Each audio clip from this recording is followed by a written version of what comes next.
Sir board exam sir पे है। Sir पढ़े हुए चैप्टर को जब रिवीजन देने बैठते हैं तो सर बहुत बड़ा चैप्टर लगता है, बहुत ज्यादा टाइम लगता है, समझ में नहीं आता कैसे जल्दी कवर करें। तो आपके इस प्रॉब्लम का सॉल्यूशन है मेरे पास।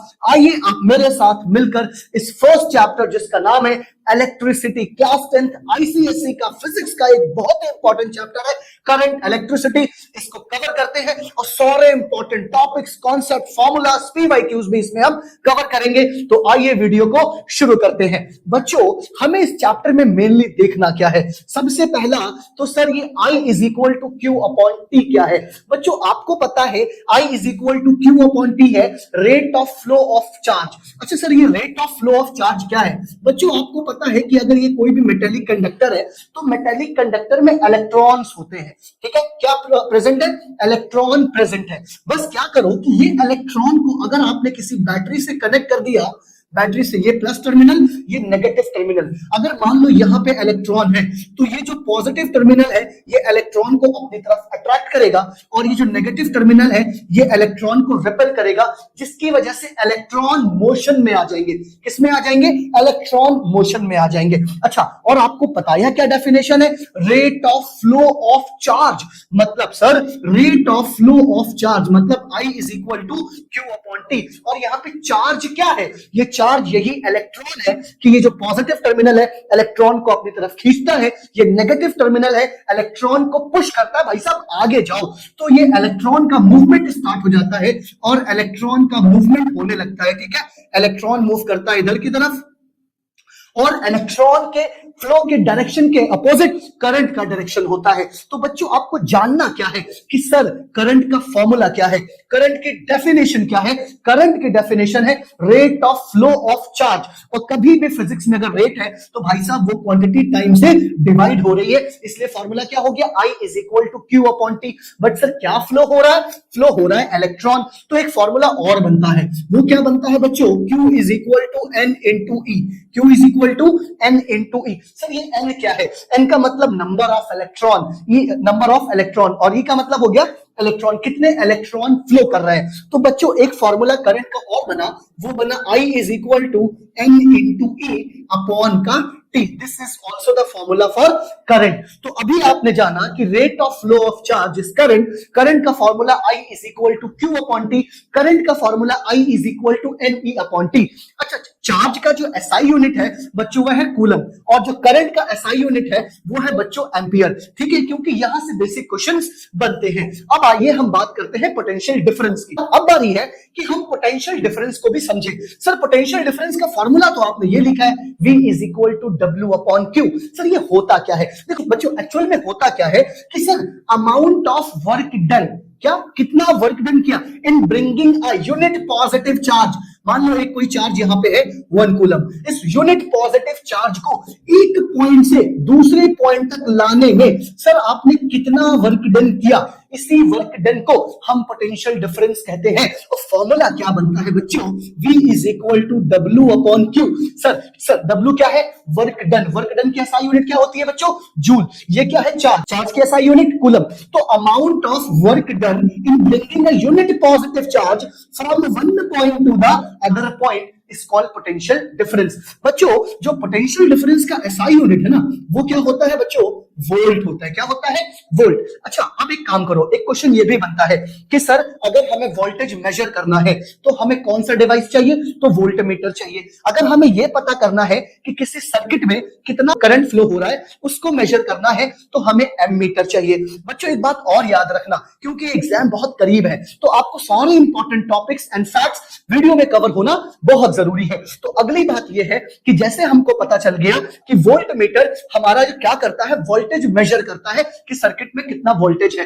वोल्टमीटर बच्चों पैरेलल कनेक्ट होना चाहिए। अच्छा उसके बाद एक और इंपॉर्टेंट है, सर्किट में कितना करंट फ्लो हो रहा है। सर्किट का मतलब क्या? सर्किट का मतलब बच्चों ये कि मान लो ये हमारा एक लैंप हो गया, रेसिस्टर, ये पॉजिटिव टर्मिनल, ये नेगेटिव टर्मिनल, तो यहां से करंट फ्लो करेगा, ये करंट फ्लो किया, तो ये एक सर्किट है। तो इस सर्किट में कितना वोल्टेज फ्लो कर रहा है उसको मेजर करने के लिए हम लोग वोल्टमीटर यूज करते हैं। इस सर्किट में कितना करंट फ्लो कर रहा है इसको मेजर करने के लिए हम एमीटर यूज करते हैं। Ammeter must be connected in series. Ammeter series में कनेक्ट होता है, वोल्टमीटर बच्चों पैरेलल में कनेक्ट होता है। वोल्टमीटर की एसआई यूनिट क्या है? वोल्ट होता है। उसको दिखाते किससे है? वी से दिखाते हैं। बच्चों तो हमने क्या किया अभी तक के? करंट की डेफिनेशन फॉर्मूला, वोल्ट की definition formula, amount of work done in bringing a unit positive charge from one point to the other point. इसको करने में जो अमाउंट ऑफ वर्क डन लगता है एक यूनिट पॉजिटिव चार्ज को लाने में one point to other point, इसको ही हम पोटेंशियल डिफरेंस कहते हैं। अच्छा, अगर ये समझ में आ गया तो अब बारी है कुछ और जानने की। अब सर हम एक बहुत इंपॉर्टेंट बात बताते हैं, वो क्या है सर? आइए चलिए सर समझिए, जैसे जैसे आप वोल्टेज बढ़ाओगे वैसे वैसे आपका करंट बढ़ेगा। वोल्टेज का मतलब क्या कि सर जो पॉजिटिव टर्मिनल है वो कितनी तेजी से इलेक्ट्रॉन को खींच रहा है, नेगेटिव टर्मिनल कितनी तेजी से रिपेल कर रहा है। वोल्टेज बढ़ाते जाओ करंट बढ़ता जाएगा, क्योंकि rate of flow of charge बढ़ेगा। अच्छा sir, rate of flow of charge बढ़ेगा, अच्छा तो जैसे वोल्टेज बढ़ाओगे करंट बढ़ेगा। लेकिन आपको पता है मेटेलिक कंडक्टर में प्रोटॉन भी प्रेजेंट है। कौन प्रेजेंट है? प्रोटॉन, जो कि फिक्स्ड पोजीशन पे है। तो जब इलेक्ट्रॉन फ्लो करना स्टार्ट होता है तो प्रोटॉन से कोलिजन होता है। अब जैसे फास्ट इलेक्ट्रॉन फ्लो करेगा वैसे ही फास्ट कोलिजन भी होगा। तो वहां से एक बात पता चली, जैसे जैसे आप वोल्टेज बढ़ाओगे वैसे वैसे आपका रेजिस्टेंस भी बढ़ेगा। ठीक है, क्या होगा? तो एक काम किया गया, जैसे जैसे वोल्टेज बढ़ाया रेजिस्टेंस बढ़ाया, ये डायरेक्टली प्रोपोर्शनल हटाओ, इसकी जगह पे कांस्टेंट ले आओ आर। क्या कांस्टेंट ले आओ? आर कांस्टेंट लाए, और यहां पे क्या लग दिया आपने? आई। तो V इज इक्वल टू क्या बन गया बच्चों? V is equal to I R. और अगर हमें यहां से रेजिस्टेंस निकालना है तो रेजिस्टेंस क्या है बच्चों? R is equal to V upon I. This is the formula for resistance. बच्चों अब बारी है हमें ओम्स लॉ को देखने की और समझने की। आइए देखते हैं ओम्स लॉ कहते क्या है। देखो पहली बात तो ओम्स एक अंकल है जो साइंटिस्ट है जिन्होंने ये लॉ दिया है, तो कोई एक नाम समझना, किसी बंदे का नाम है ओम्स लॉ। अच्छा, ओम्स लॉ ने क्या कहा? ओम्स लॉ ने कहा भाई देखो, अगर टेम्परेचर कांस्टेंट है, टेम्परेचर चेंज नहीं हो रहा है, ठीक है, अगर टेम्परेचर, तो जो करंट फ्लो कर रहा है through conductor directly proportional potential difference. मतलब जो मेटेलिक कंडक्टर, मान लो ये वायर है, तो जो इसमें से मेटेलिक कंडक्टर से या वायर से जो करंट फ्लो कर रहा है ना, वो डायरेक्टली प्रोपोर्शनल है। मतलब वोल्टेज बढ़ाते जाओ करंट बढ़ता जाएगा, वोल्टेज बढ़ाते जाओ करंट बढ़ता जाएगा। अच्छा भाई, यही डायरेक्टली प्रोपोर्शनल होता है। मतलब जो है कि जो वोल्टेज है ये डायरेक्टली प्रोपोर्शनल है करंट के, ठीक है। या फिर इसको ऐसे लिख लो कि करंट डायरेक्टली प्रोपोर्शनल वोल्टेज के। अच्छा, हुआ क्या बच्चों कि हुआ ये कि जैसे ही ये प्रोपोर्शनल हटाते हैं एक कांस्टेंट लगाते हैं आर, और V इज इक्वल टू हम क्या लिख देते हैं बच्चों? V इज इक्वल टू हम लिखते हैं आई आर। क्या बन गया? V is equal to I R. अच्छा सर, ये R क्या है? ये R ही एक रेसिस्टेंस है, जो कि रेसिस्टेंस क्या है बेटा? एक प्रॉपर्टी होती है किसकी? एक तो देखो, एक अगर कोई भी वायर है तो इस वायर के अंदर जब इलेक्ट्रॉन फ्लो करता है तो उसमें जो पॉजिटिव चार्ज है वायर के अंदर, बेटा भाई मेटालिक कंडक्टर है तो इलेक्ट्रॉन प्रोटॉन तो प्रेजेंट होंगे, प्रोटॉन फिक्स्ड है, इलेक्ट्रॉन मूव कर रहा है, तो कोलिजन स्टार्ट होता है प्रोटॉन से, फिक्स्ड चार्ज से। तो कोलिजन की वजह से रेसिस्टेंस आते हैं। हर मेटालिक वायर में रेसिस्टेंस होगा ही होगा, तो वो रेसिस्टेंस को ही हम R कहते हैं। अगर हमें R की वैल्यू निकालनी है बच्चों तो R को यही रहने दो, I को नीचे भेज दो, तो R इज इक्वल टू क्या हो गया? V by I। V by I मतलब वोल्टेज अपॉन करंट। R का जो SI यूनिट है बच्चों वो है क्या? ओम। अच्छा सर, ये बात तो आपने बता दिया कि ओम्स लॉ क्या है। ओम्स लॉ का मतलब हो गया current flowing through the conductor is directly proportional to potential difference. अच्छा, ये बात बताइए, मेटालिक वायर से करंट फ्लो कर रहा है, तो करंट जो फ्लो कर रहा है मेटालिक वायर से, पोटेंशियल डिफरेंस बढ़ाते जाओ करंट बढ़ता जाएगा और उसी की वजह से फिर रेजिस्टेंस आएगा, ठीक है। अच्छा, अब आप ये कहना चाह रहे हैं कि भाई साहब ये क्या है? ये सर, ये जो रेजिस्टेंस है ये किस पे डिपेंड करता है? तो पहली बात बच्चों क्या है कि length of conductor. Length of conductor, length of conductor का मतलब क्या? अगर कंडक्टर की लेंथ बढ़ाओगे, ठीक है, तो रेजिस्टेंस बढ़ेगा। क्यों बढ़ेगा? तो सर एक छोटा सा वायर ले लीजिए, मान लीजिए सर आपने एक ये मेटालिक कंडक्टर इतना छोटा सा ले लिया और एक ये मेटालिक कंडक्टर आपने इतना बड़ा ले लिया। तो बच्चों अब जब इसमें करंट फ्लो करेगा तो इसमें कोलिजन बस यहां तक होगा और इसमें कोलिजन बहुत देर तक होगा। लंबा है, मतलब वायर अगर वायर की लेंथ, अगर कंडक्टर की लेंथ इंक्रीज करोगे तो रेसिस्टेंस बढ़ेगा। मतलब सर अगर ये है कि अगर आप लेंथ को बढ़ा रहे हो तो जाहिर सी बात है कि आपका रेसिस्टेंस भी क्या होगा बच्चों, बढ़ेगा। ये याद रखना, अगर लेंथ को आप 2 टाइम्स कर रहे हो तो रेसिस्टेंस भी 2 टाइम होगा। अच्छा, पहली बात तो बता दिया सर आपने कि जो रेसिस्टेंस है वो किन फैक्टर पे डिपेंड करता है। पहला फैक्टर मैंने बताया लेंथ ऑफ कंडक्टर, दूसरा फैक्टर क्या है, area of cross section. Sir हो क्या रहा है, सर जो वायर है ना, मेटेलिक वायर, उसके अंदर से इलेक्ट्रॉन फ्लो कर रहे हैं। अब एरिया ऑफ क्रॉस सेक्शन का मतलब कि ये जो इलेक्ट्रॉन है ये भाई साहब एक तरफ के एक एंड से निकल के दूसरे एंड से जा रहे हैं। अब ये जो इलेक्ट्रॉन है, अगर मान लो ये एरिया इतना सा है तो ये इलेक्ट्रॉन आपस में बहुत धक्का मुक्की करेंगे, बहुत लड़ाई झगड़ा करेंगे बाहर निकलने के लिए। तो बच्चों यही है कि अगर एरिया ऑफ क्रॉस सेक्शन बढ़ाओगे, मतलब अगर एरिया ऑफ क्रॉस सेक्शन बढ़ाओगे तो रेसिस्टेंस क्या हो जाएगा, कम हो जाएगा। अरे सिंपल सी बात समझो बेटा, एक छोटा सा गेट है, उससे 10 लोग निकलने हैं, प्रॉब्लम होगी, सब एक दूसरे को धक्का देंगे।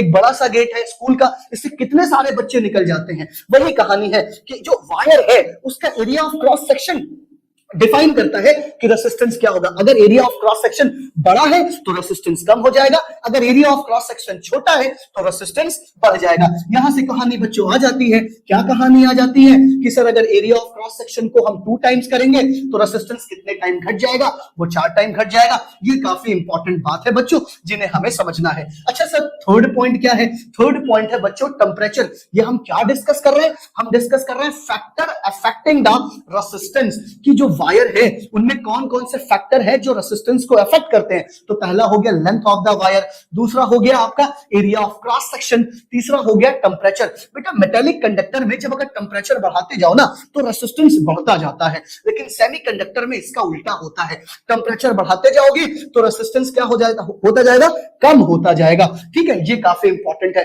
उसके बाद आता है बच्चों नेचर ऑफ मटेरियल, ये बहुत इंपॉर्टेंट है। आपने नाम सुना है copper wire, aluminium wire, different types के वायर होते हैं। तो होता क्या है बेटा, हर वायर में रेसिस्टेंस की प्रॉपर्टी तो होती है, लेकिन किसी वायर में रेसिस्टेंस ज्यादा होता है, किसी वायर में रेसिस्टेंस कम होता है। और यही जो प्रॉपर्टी है नेचर ऑफ मटेरियल, इसी को हम स्पेसिफिक रेसिस्टेंस कहते हैं, इसी को हम रेसिस्टिविटी कहते हैं। स्पेसिफिक रेसिस्टेंस कि कॉपर का रेसिस्टेंस अलग होगा, एल्यूमिनियम का रेसिस्टेंस अलग होगा, और भी जो डिफरेंट टाइप्स ऑफ वायर है उनका अलग अलग रेसिस्टेंस होगा। मतलब स्पेसिफिक रेसिस्टेंस सर डिपेंड किस पे करती है, ये सर डिपेंड करती है नेचर ऑफ मटेरियल पे डिपेंड करती है। ठीक है सर, लेंथ पे, शेप पे, साइज पे ये डिपेंड ही नहीं करती सर। इसीलिए मैंने क्या लिखा है, resistivity is the resistance of material. Sir resistivity को दिखाने के लिए आप ऐसे रो बना सकते हो, specific resistance and resistivity are same. अच्छा सर एक बात और बताइए कि ये जो स्पेसिफिक रेसिस्टिविटी है इसका फॉर्मूला क्या है।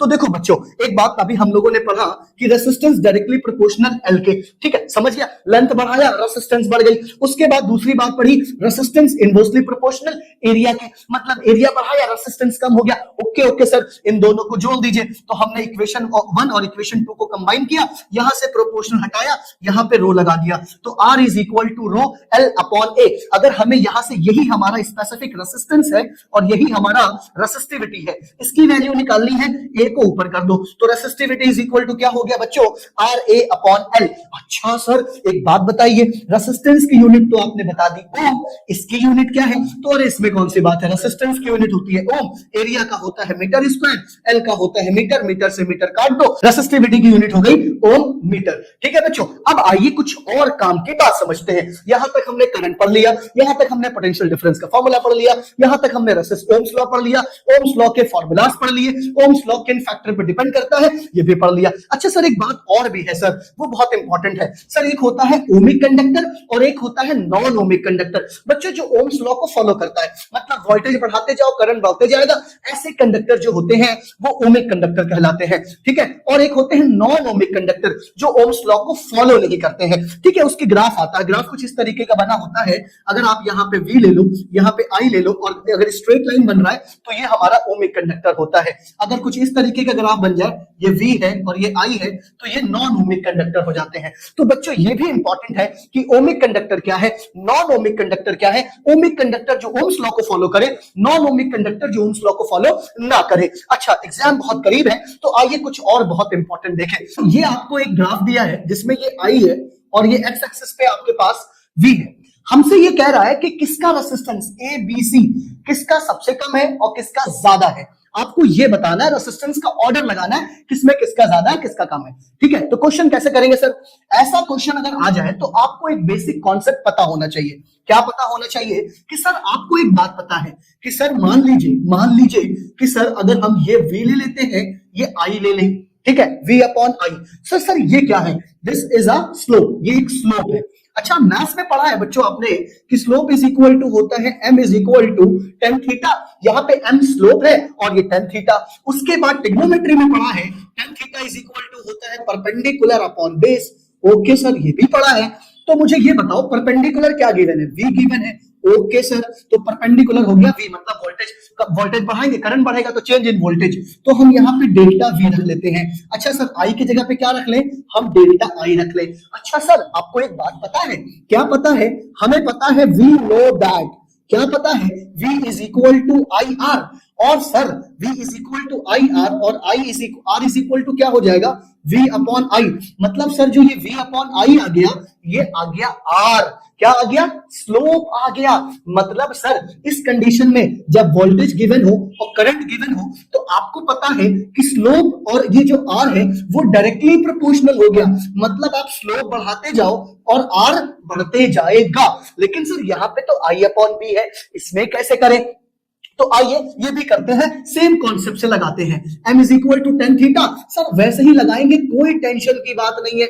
m is equal to tan theta, m is equal to क्या हो गया सर? ये परपेंडिकुलर अपॉन बेस। परपेंडिकुलर पे सर हम I रख लेते हैं, बेस पे हम V रख लेते हैं। और सर ये बताइए जरा, ये क्या हो गया? m इज इक्वल टू, अरे सर V अपॉन I कब आएगा? V अपॉन आएगा तब सर जब ये 1 अपॉन R होगा। 1 अपॉन R। अरे सर ये कैसे आ गया? समझो बच्चों, देखो यहाँ पे R इज इक्वल टू क्या है? R is equal to V upon I है। और जब हमने R का 1 अपॉन V अपॉन I किया होगा तभी तो ये यहाँ गया होगा, तभी तो ये आ गया होगा। क्या आ गया होगा? I upon V। तो यहाँ पे हमने क्या किया? ये रेसिप्रोकल किया कि नहीं? स्लोप का रेसिप्रोकल, ठीक है ना? कोई दिक्कत तो नहीं, समझ में आ रहा है? तो मतलब सर एक बात समझ में आ गया कि अब इस कंडीशन में जो स्लोप है वो इनवर्सली प्रोपोर्शनल है किसके सर? रेसिस्टेंस के। ठीक है, किसके? रेसिस्टेंस के। मतलब सर अगर रेसिस्टेंस बढ़ाओगे तो स्लोप आपका कम हो जाएगा। तो अब आपको बताना है बच्चों कि इसमें क्या हो रहा है। तो इसमें अगर हम देखा जाए तो सबसे कम स्लोप किसका है? सबसे कम स्लोप है C का। उससे ज्यादा स्लोप किसका है? B का। सबसे ज्यादा स्लोप किसका है? A का। तो सबसे कम रेसिस्टेंस किसका होगा?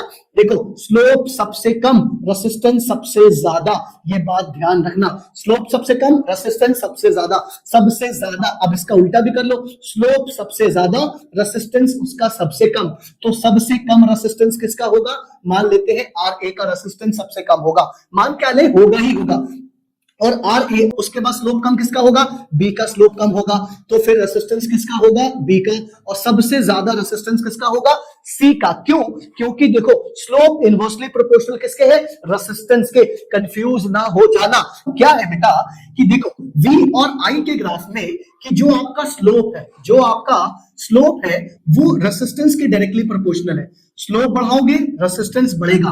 लेकिन सर अगर हम यहाँ पे ये वाला ग्राफ ले ले, यहाँ पे I, यहाँ पे V, यहाँ पे बच्चों जो स्लोप है वो इनवर्सली प्रोपोर्शनल है रेसिस्टेंस के। बस इतनी सी बात है। स्लोप बढ़ाओगे तो रेसिस्टेंस क्या हो जाएगा? अपने आप सबसे कम हो जाएगा। इसीलिए A का स्लोप सबसे ज्यादा था। स्लोप का मतलब सर ये थीटा। A का स्लोप सबसे ज्यादा, इसका रेसिस्टेंस सबसे कम। ठीक है, उसके बाद ले लिया हमने B का स्लोप उससे कम, उसका रेसिस्टेंस, और C का सबसे कम स्लोप था इसलिए इसका रेसिस्टेंस सबसे ज्यादा है। बच्चों रेसिस्टेंस का कॉन्सेप्ट देखने के बाद अब बारी है कि आइए हम कुछ मोस्ट इंपॉर्टेंट टॉपिक समझते हैं, एंड दैट इज ईएमएफ। ये ईएमएफ क्या है सर? ये टर्मिनल वोल्टेज क्या है? ठीक है सर, ये इंटरनल रेसिस्टेंस क्या है? ये इंपॉर्टेंट कॉन्सेप्ट है, इस पे बेस क्वेश्चंस भी बनते हैं। सर क्या है, आइए समझते हैं। बच्चों देखो ईएमएफ का मतलब ये हो गया, सपोज करो नॉर्मली, अरे एग्जांपल ले लेते हैं सर। सपोज करो ये एक सेल है, ये प्लस का टर्मिनल और ये माइनस का टर्मिनल। और सर हमने क्या किया, ये सर्किट बनाया, इस पे हमने एक स्विच लगाया और यहां पे हमने एक लैंप लगा दिया।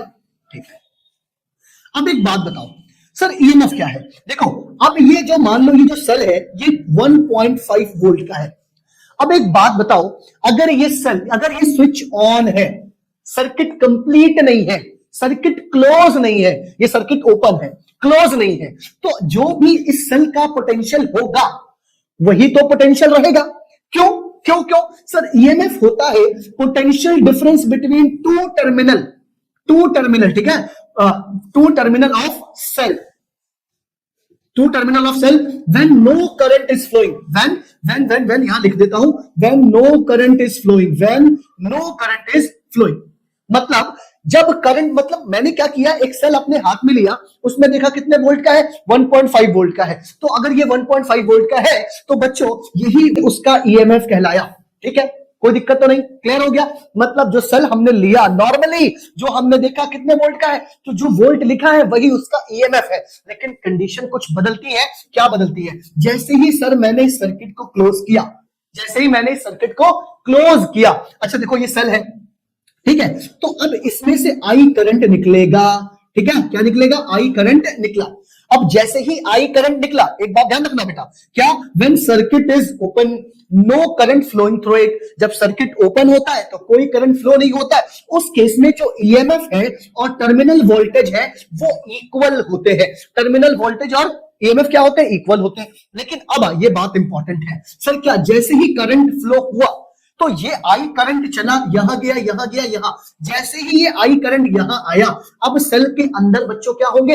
इलेक्ट्रोलाइट्स। तो जो सेल के दो टर्मिनल के बीच में जो इलेक्ट्रोलाइट्स प्रेजेंट है, उसके बीच से जब इलेक्ट्रॉन पास करता है, फ्लो करता है, या करंट पास ऑन होता है, तो वहां पे जो रेजिस्टेंस मिलता है उसकी वजह से कुछ वोल्टेज ड्रॉप हो जाता है, जिसको हम वोल्टेज ड्रॉप कहते हैं। इसीलिए एक इंपॉर्टेंट बात है बच्चों कि जब क्लोज सर्किट होता है, मतलब इस वाली कंडीशन में जब करंट फ्लो कर रहा होता है, उस केस में बच्चों जो टर्मिनल वोल्टेज है वो ईएमएफ से कम होता है। मतलब क्या? हमने देखा कि ये जो वोल्टेज था वो 1.5 था, लेकिन एक्चुअल में हमें इससे थोड़ा कम मिलता है, हमें 1.5 वोल्ट नहीं मिलता है बल्कि कम मिलता है। तो इसीलिए याद रखना, terminal voltage less than EMF कब होता है? जब करंट फ्लो कर रहा होता है, जब सर्किट कंप्लीट होता है। ठीक है, इसीलिए एक फॉर्मूला है बच्चों, ये formula V is equal to EMF, V is equal to EMF minus I R. ये जो आई है वो आई क्या है?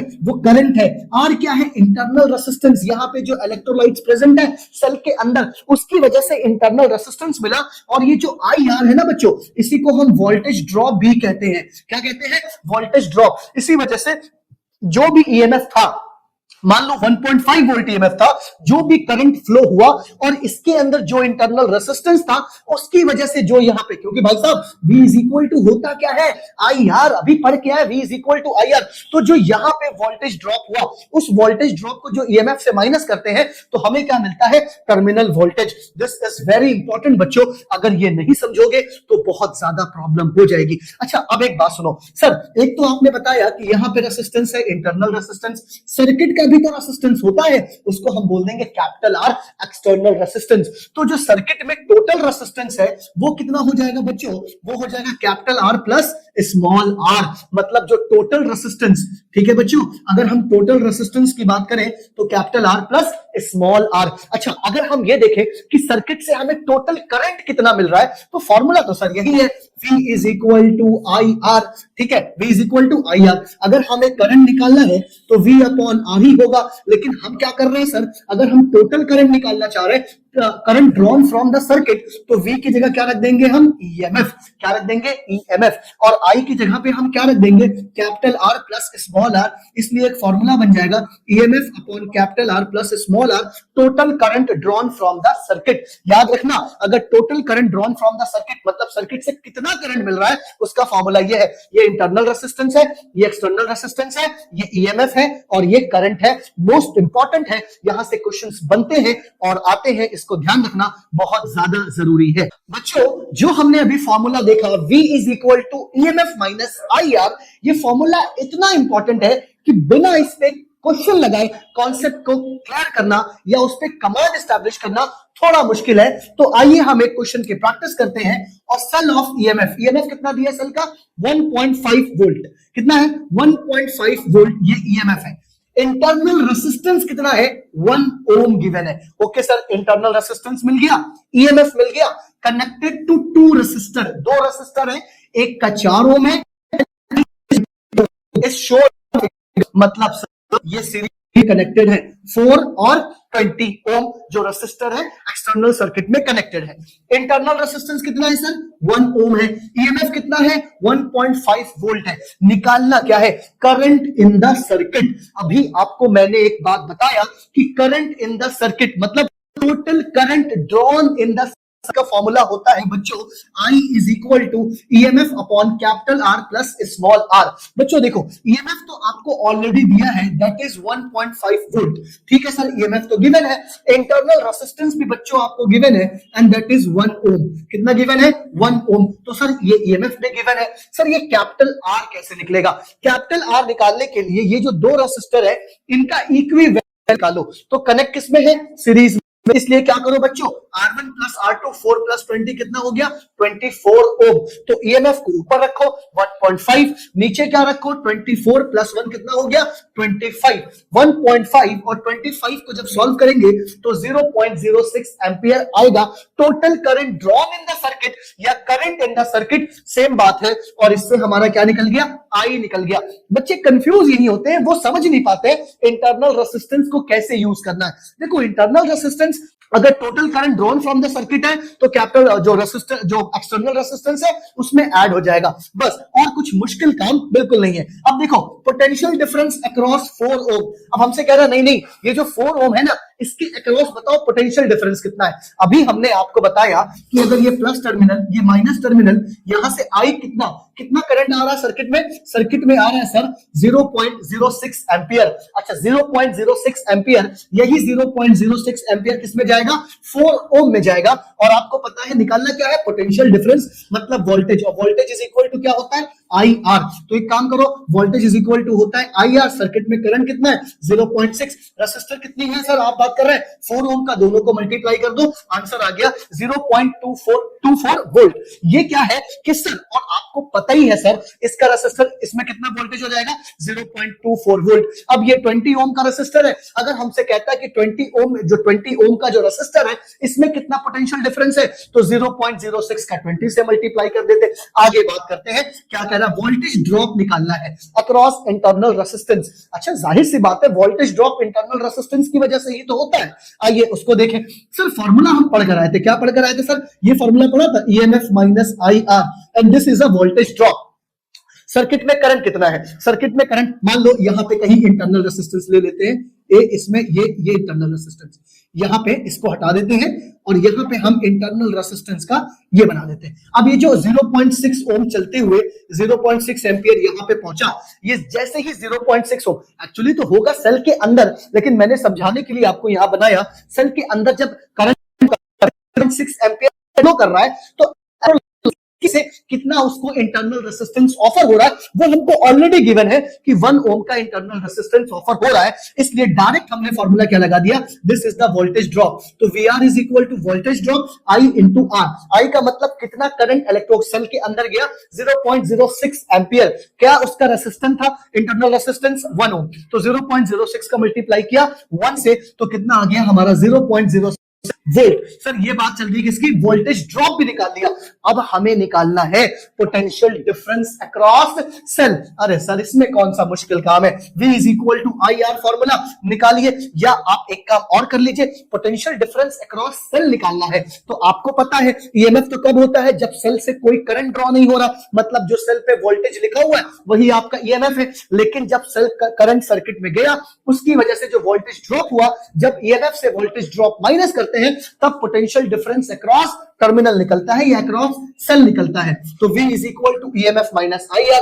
EMF कितना गिवन था 1.5, वोल्टेज ड्रॉप कितना है 0.06, दोनों को माइनस किया, voltage potential difference across cell कितना आ गया 1.44। बच्चों ये इतना ज्यादा इंपॉर्टेंट है, मोस्टली ऐसे ही क्वेश्चंस होते हैं जिसमें बच्चे फंसते हैं क्योंकि उनको सीरीज का इक्विवेलेंट निकालना आता है, पैरेलल का इक्विवेलेंट निकालना आता है। जो इस टाइप्स के क्वेश्चन होते हैं बच्चे इसी में स्ट्रगल करते हैं, इसीलिए मैंने आपको बहुत ही कॉन्सेप्ट और बहुत ही क्लैरिटी के साथ समझाने की कोशिश की कि ऐसे क्वेश्चन को हम कैसे कर सकते हैं। बच्चों फॉर्मूलाज देखने के बाद अब बारी है कि कुछ सीरीज और पैरेलल कॉम्बिनेशन के कॉन्सेप्ट को समझ लें। आइए समझते हैं। सर अगर मान लो आपका रेसिस्टर सीरीज में कनेक्टेड है, देखो बच्चों ये प्लस टर्मिनल ये माइनस, तो ये प्लस का आई करंट चला, ये आई करंट, एक रेसिस्टर मेरे पास ये है, एक रेसिस्टर ये है, एक रेसिस्टर ये है। जब लाइन से कनेक्टेड है तो ये सीरीज में है, ठीक है ना, मतलब सबका एक टर्मिनल प्लस से कनेक्टेड है और सबका एक टर्मिनल नेगेटिव से कनेक्टेड है, ठीक है सर। मान लो इसका वोल्टेज V है, यहां से आई करंट चला, ये आई करंट आया, ये आई करंट आया, ये आई करंट आया, यही आई करंट इस रेसिस्टर में गया, आई करंट इसमें भी गया, आई करंट इसमें भी गया। इसीलिए कहते हैं in series combination current is same in each resistor. सारे रेसिस्टर में करंट सेम है, लेकिन बच्चों आपको पता है कि रेसिस्टर, मान लो ये 2 ओम का, ये 4 ओम, ये 6 ओम, रेसिस्टेंस की वैल्यू अलग अलग होगी और आपको एक फॉर्मूला पता है V is equal to I R. Sir current भले ही सेम है लेकिन रेसिस्टर अलग होने की वजह से सबका जो पोटेंशियल डिफरेंस होगा, सबका जो वोल्टेज होगा, पोटेंशियल डिफरेंस वो अलग अलग होगा। इसीलिए जो टोटल पोटेंशियल डिफरेंस या इक्विवेलेंट वोल्टेज या जो टोटल वोल्टेज होता है वो V1, V2, V3 हो गया। ओके सर, अब क्या करो, अगर हमें जानना है कि इस वाले रेसिस्टर का वोल्टेज क्या है तो I1 इंटू R1, इस वाले वोल्टेज I1 नहीं I इंटू R1, इस वाले रेसिस्टर का वोल्टेज I इंटू R2, इसका वोल्टेज I इंटू R3। अच्छा टोटल क्या है IR, आई कॉमन निकाल लो, आई से आई कट कर दो तो क्या निकल गया are equivalent R1 plus R2 plus R3। बात याद क्या रखनी है, सीरीज कॉम्बिनेशन में करंट सेम होता है, पोटेंशियल डिफरेंस अलग होता है, डिफरेंट होता है एक रेसिस्टर का। अगली बात करें, यही से क्वेश्चन पूछ सकता है भैया सीरीज का इक्विवेलेंट निकालने के बाद ये बताओ कि R3 का पोटेंशियल डिफरेंस कितना है। कोई टेंशन नहीं बच्चों, आपको पता है कि करंट सबका सेम होगा, जो R3 का जो ओम होगा और V is equal to IR करके मल्टीप्लाई करके आंसर निकाल देंगे। अब आते हैं पैरेलल कॉम्बिनेशन में। सर देखिए ये प्लस का टर्मिनल, ये माइनस का टर्मिनल, आई करंट चला मस्ती में, देखो घूमते हुए आई, यहाँ पे आई करंट आया। अब आके देख रहा भाई मैं किधर जाऊं, इधर तो 3 रास्ते हैं। आई ने कहा मेरे पास एक सॉल्यूशन है, हम अपने आप को डिवाइड कर लेते हैं। इस R1 में गया I1 करंट, इस R2 रेसिस्टर में गया I2 करंट और इस R3 रेसिस्टर में गया I3 करंट। अच्छा जब जाने के बाद फिर यहाँ पे क्या बन गया, I बन गया और वापस I करंट आ गया। बच्चों एक बात तो क्लियर हो गई कि सर हर रेसिस्टेंस में, हर ईच रेसिस्टर में, in each resistor sir current is different. तो इसलिए फैक्ट क्या है कि पोटेंशियल डिफरेंस जो V है वो सेम होगा, करंट क्या होगा वो डिफर करेगा। इसलिए total current is equal to I1 plus I2 plus I3। Sir एक फॉर्मूला सिखाया था अभी आपने, V is equal to IR, तो I इज इक्वल टू क्या हो जाएगा, I इज इक्वल टू हो जाएगा V अपॉन R। तो मान लो इस I1 रेसिस्टर का वोल्टेज क्या होगा, हमने कहा नो I1 रेसिस्टर का वोल्टेज नहीं, पैरेलल में वोल्टेज सेम होगा। क्योंकि भाई देखो वोल्टेज सोर्स तो यही है ना, बात समझ में आया, सबका वोल्टेज क्या होगा, वोल्टेज तो सेम ही होगा। अच्छा एक बात सुनो ध्यान से समझना, यहाँ पे आई टोटल क्या हो गया, I1 plus I2 plus I3। अच्छा आई का फॉर्मूला क्या है, V अपॉन R। अच्छा एक बात सुनो ध्यान से, तो V अपॉन R, तो यहाँ पे हमने V रखा, V तो सेम है, V upon R1, V upon R2, V upon R3, V upon R। अब पैरेलल में वोल्टेज सेम है, पोटेंशियल डिफरेंस मतलब इस पॉइंट का पोटेंशियल डिफरेंस सेम है। तो बच्चों पैरेलल का जो फॉर्मूला है वो 1 upon RE equivalent, 1 upon RE मतलब equivalent resistance is equal to 1 upon R1 plus 1 upon R2 plus 1 upon R3। अच्छा ये देखने के बाद अब बारी ये है कि आइए सर एक फैक्ट बताऊं, और वो फैक्ट क्या है कि जो सीरीज का रेसिस्टेंस होगा, सपोज करो अगर इसको हमने मान लिया 3 ओम, इसे हमने ले लिया 2 ओम, इसे ले लेते हैं 6 ओम और इसे 9 ओम, तो इनका इक्विवेलेंट कितना हो गया 18 ओम। कितना हो गया 18 ओम। अब आओ पैरेलल में, ये हमने 3 लिया, 6 लिया और 9 लिया, तो जरा समझो, ध्यान से समझना। बात ये है कि सीरीज का जो रेसिस्टेंस है वो हमेशा पैरेलल से ज्यादा है। किससे ज्यादा है, पैरेलल से ज्यादा है। तो अगर पैरेलल का देखा जाए तो 1 अपॉन 3, 1 अपॉन 6, 1 अपॉन 9, इसका इक्विवेलेंट कितना होगा, तो यहां मल्टीप्लाई कर दिया 6 से, यहां मल्टीप्लाई किया 3, यहां मल्टीप्लाई किया 2, तो ऊपर कितना आ गया 6, 3, 2 और ये कितना आ गया 18, तो ये हो गया 11 upon 18 is equal to 1 upon RE। तो RE कितना हो गया 18 अपॉन 11, मतलब 1 पॉइंट समथिंग। आपने देखा कि इसी सेम वैल्यू रेसिस्टर की है, अगर सीरीज में लगा है तो रेसिस्टेंस 18 ओम है और अगर पैरेलल में लगा है तो रेसिस्टेंस 1 पॉइंट समथिंग है। इसीलिए सीरीज में रेसिस्टेंस मैक्सिमम होता है, पैरेलल में रेसिस्टेंस मिनिमम होता है। अब बात करते हैं आगे। सर जैसे क्वेश्चंस बनते हैं, सपोज करो P पॉइंट और Q पॉइंट के बीच इक्विवेलेंट रेसिस्टेंस निकाल के दिखाओ। तो आओ देखो, अब यहां से I करंट चला बड़ी मस्ती में, तो 3 ओम में क्या गया, I करंट गया। यहां पे I करंट आने के बाद रुकेगा, कहेगा इधर जाऊं या इधर जाऊं। I ने कहा चलो मैं यहां बन जाता हूं I1, यहां बन जाता हूं मैं I2। अच्छा, यही I1 करंट इसमें भी आया है, तो यहां पे करंट सेम है, तो इसकी जगह पे 10 ओम प्लस 10 ओम कितना हो गया, 20 ओम। एक काम करो बच्चों, वो काम ये करो कि इन दो रेसिस्टर को हटा के यहां पे हम एक रेसिस्टर लगा देंगे, that will be equal to 20 ohm. तो ये हो गया 20 ओम। अब ये दोनों किसमें होगा, पैरेलल में। हमें इक्विवेलेंट P और Q के बीच का निकालना है। पैरेलल में तो 1/20 प्लस 1/5, एलसीएम लिया यहाँ पे 4 प्लस 1 5, ठीक है। 1/RE होता है, तो ये कितना हो गया 20/4 इज इक्वल टू क्या हो गया 5। कैसे समझो ध्यान से, ये 1/5 था, ठीक है, कितना था ये 1/5, और ये 5 4 जा 20, 5 प्लस 1 5/20, और ये क्या हो जाएगा 1/RE। RE का मल्टीप्लाई यहां ले लो, तो ये कितना हो गया RE is equal to 20/5 is equal to 4। तो यहां पे कितना ओम लग जाएगा बेटा क्वेश्चन में, अब यहां पे लग जाएगा 4 ओम। तो 3 ओम ये, 4 ओम ये, और 2 ओम ये। तो 3 प्लस 4 7 प्लस 2 9 ओम इक्विवेलेंट रेसिस्टर लग गया। सीरीज और पैरेलल के कॉम्बिनेशन को ऐसे ही सॉल्व करते हैं। अब बात करते हैं हम पावर की। एक क्वेश्चन ले लेते हैं सर। एक क्वेश्चन क्या, पहले आओ समझो, पहले पावर का फॉर्मूला क्या है, W/T, क्लियर है। और हमें पता है V इज इक्वल टू क्या होता है, W/Q। अगर हमें यहां से W की वैल्यू निकालनी है तो Q का मल्टीप्लाई यहां कर दो, तो W इज इक्वल टू क्या हो गया, V इंटू Q। अब W की जगह पर आप V इंटू Q पुट कर दो, तो सर हमने P is equal to V into Q/T, और Q/T हमको पता है कि I इज इक्वल टू होता है Q/T, तो Q/T के प्लेस पे हमने रख दिया VI। तो ये पहला पावर का फॉर्मूला बन गया, P is equal to V into I।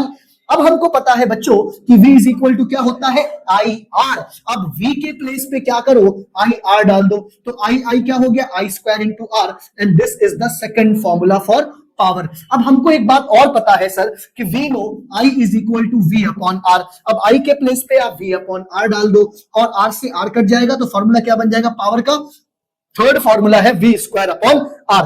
अब जो ये हम लोगों ने तीन फॉर्मूला देखा, P is equal to V into I, P is equal to I square R, P is equal to V square upon R, इसी से बेस एक क्वेश्चन बनता है, दैट इज अप्लायंस 440 वॉट। कभी भी अगर किसी भी वैल्यू के आगे W लिखा है तो समझ जाना वो पावर गिवन है, और अगर V लिखा है तो समझ जाना वो पोटेंशियल डिफरेंस गिवन है। हमसे कह रहा है calculate maximum current that appliance can draw या अप्लायंस इज यूजिंग। तो फॉर्मूला क्या हो गया, P हमें कितना गिवन है 440, V कितना गिवन है 220, P हमें I निकालना है, तो I is equal to P upon V, कितना आ गया 2 एम्पियर। सेम रेसिस्टेंस निकालना है, फॉर्मूला क्या है सर अभी पढ़ के गया, P is equal to V square upon R निकालना है, तो R is equal to V square upon P। V की वैल्यू रखी, R की वैल्यू रखी, P की वैल्यू रखी, R कितना आ गया 110 ओम। सर अगर ये पढ़ लिया आपने तो एक और इंपॉर्टेंट बात सर समझिए, अभी मैंने आपको यहां समझाया कि मान लो ये V है, ये I है, एक स्लोप ये है, एक स्लोप ये, सॉरी स्लोप सही नहीं बना, स्लोप को सही बनाते हैं। मान लो एक यहां पे आया, एक ये आ गया आपका B, ये आ गया आपका A, ये V और ये I। अब इन दोनों में सर पैरेलल कॉम्बिनेशन किसका है, तो देखो बच्चों अभी आपने देखा कि सीरीज का रेसिस्टेंस हमेशा ज्यादा होता पैरेलल के कॉम्बिनेशन से। अच्छा अभी सर एक बात आपने पढ़ा, अभी आपने पढ़ा था ओम्स लॉ में कि सर अगर करेंगे तो रेसिस्टेंस भी इंक्रीज होगा, किस वाले केस में, जिसमें VI वाले ग्राफ में, ठीक है। तो यहां देखो इसका स्लोप है ये और इसका स्लोप है ये, तो जाहिर सी बात है V का स्लोप देखो यहां पे ज्यादा है, B का स्लोप ज्यादा है, इसलिए B का रेसिस्टेंस ज्यादा होगा, और A का स्लोप कम है इसलिए A का रेसिस्टेंस कम होगा। अब अगर A का रेसिस्टेंस कम है तो इस ग्राफ में A पैरेलल कॉम्बिनेशन में है। ये कुछ इंपॉर्टेंट कॉन्सेप्ट है जिनके बिना हम इस चैप्टर को कंप्लीट कवर नहीं कर सकते। तो आइए इन कॉन्सेप्ट को पढ़िए और अपने चैप्टर को स्ट्रॉन्ग बनाइए।